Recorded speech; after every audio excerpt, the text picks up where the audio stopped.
मेरे पीछे एक कपल जुमा चाटी कर रहे हैं, तो चलिए उनसे चलकर कुछ सवाल पूछते हैं। तो भाई साहब, क्या आप हमारे दर्शकों को बता सकते हैं कि चांद पर सबसे पहला कदम किसने रखा था? नीलम स्ट्रेंज ने। नीलम स्ट्रेंज? हाँ, बिल्कुल सही जवाब। और दूसरा कदम किसने रखा था? अरे भाई, पहला कदम किसने रखा था, दूसरा कदम वही ना रखेगा। वो लंगड़ा आदमी थोड़ी ना होगा।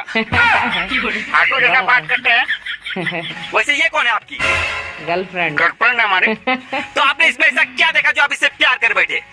सब कुछ देखने के लिए तो प्यार किए हैं।